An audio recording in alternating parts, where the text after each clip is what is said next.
This is 5 on your side at 5. Focused on you. Tonight, we're getting a closer look at damage around the bi-state following severe weather last night. Several tornadoes touched down, and more could be confirmed in the coming days. Thanks so much for joining us. I'm Kelly Jackson. And I'm Ann Allred. One area the National Weather Service is looking into is the Metro East. Storms caused a lot of damage at Worldwide Technology Raceway, and our Megan Kernan is live with a closer look. Megan.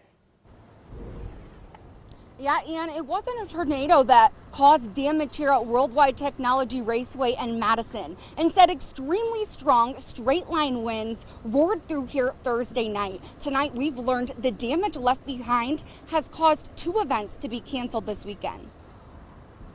Unfortunately, it's going to be great weather, and it's not going to happen now due to Mother Nature. Mother Nature and high winds caused these bleachers to flip over onto the drag strip at Worldwide Technology Raceway. The racetrack says the west grandstands suffered extensive damage. Definitely some devastating winds. It's left local drag racers Jeremy Mifflin and Chris McCrossin shocked. I was pretty shocked and kind of impressed to see the whole grandstands uprooted and laying on the surface of the track. I don't know that I've ever seen a whole grandstand flipped upside down on top of the middle of the track, because that's a big area. It also has racers upset because now the drag strip will be closed this weekend while the raceway works to clear the track's racing surface. 2 events have been canceled: Friday night's Midnight Madness and Saturday's VP Streetcars. I'm always upset when I can't go to the racetrack, so yeah, I'm bummed, but it's definitely understandable. The raceway said both events will not be rescheduled.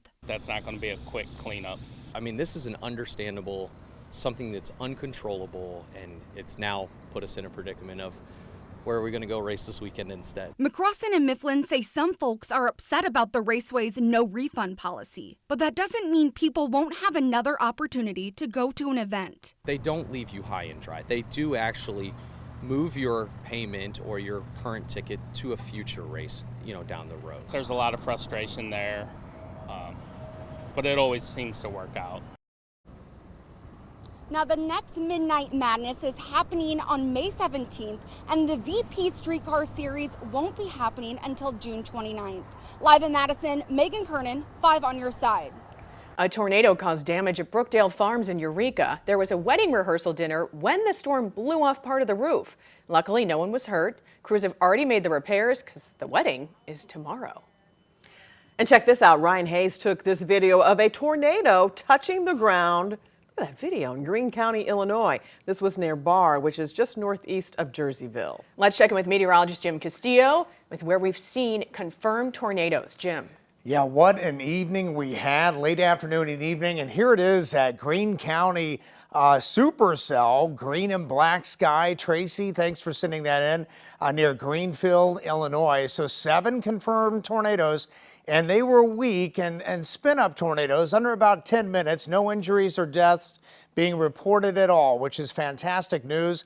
EF0 to EF1. EF0 has winds of 65 to about 85 miles an hour, and an EF1 can have winds up to 110 miles an hour. The one through Jefferson County had peak winds of 100 miles an hour and over a 7-mile path on that one. Peak winds of 95 miles an hour, an EF1 tornado southeast of Dorsey, Illinois. I'll show you the path right here. And again, about a 3-mile path through this area. And you see the pictures on the right there from the National Weather Service. Marine, Illinois, 2 tornado tracks, EF0 with winds of about 80 miles an hour. And then south of Pontoon Beach, Madison County, again, less than a mile path, but 80-mile-per-hour winds with that one. St. Clair County, still another one. Cahokia Heights, just a small one, 80-mile-per-hour winds again right here. So then, of course, we're still looking at that one up in Barr. That's the 7th one. And that one looked like a larger tornado, but the Weather Service there is surveying the damage up there, if there is any. Coming up this weekend, boy, a lot calmer and cooler. We'll talk about a chance of frost also coming up. And you can read more about the confirmed tornadoes that hit our area. Just text the word tornado to 314-425-5355 for a link.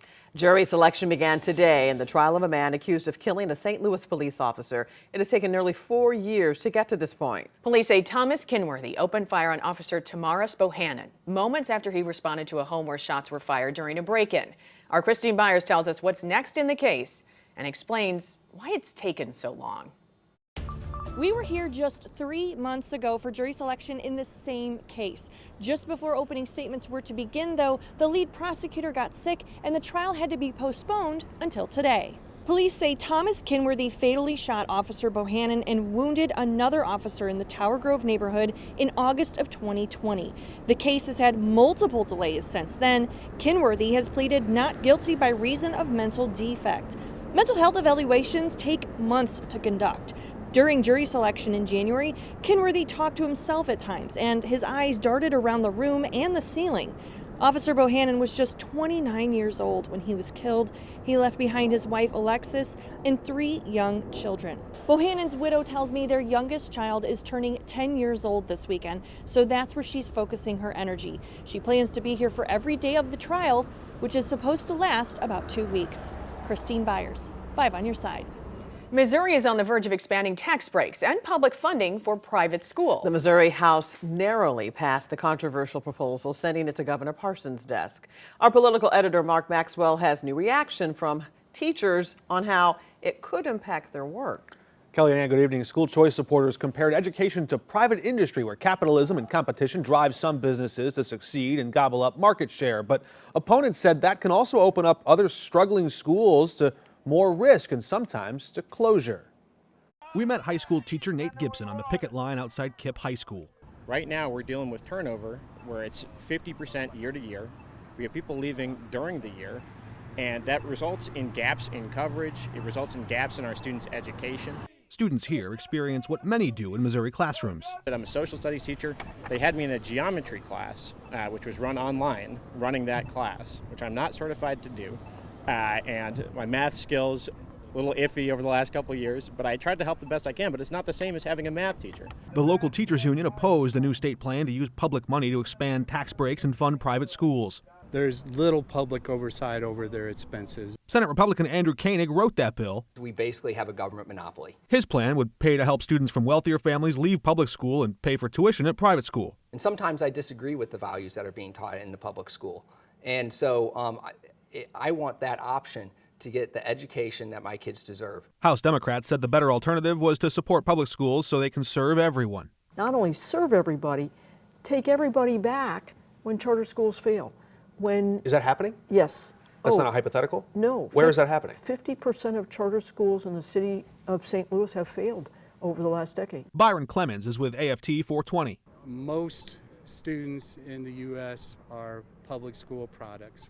Most people still depend on their local public school districts. While his group opposed the idea, it has actually some good things in it. He hopes those parts are more than just empty promises. There's some money, theoretically. It's not in the budget yet, but for teacher salaries, we happen to statewide have one of the lowest pays for teachers in the country. Governor Parson did indicate general support for ideas like this in his budget speech this year, but his office says he's still reviewing specifics before making any decision about this bill, signing it into law. St. Monica Catholic School in Creve Coeur is closing after this school year. It says enrollment is down. Fewer than 120 students have enrolled for the 2024-2025 school year. The Archdiocese of St. Louis will help families find another school. Jury selection is over for former President Trump's hush money case. While things wrapped up inside a New York courtroom, a scary situation unfolded outside. Disneyland workers push for more pay, and Sesame workers threaten to strike. We have the latest on the labor movement. It's not going to be a cruel summer for Taylor Swift fans after she released a double album, the fun way you can celebrate in St. Louis.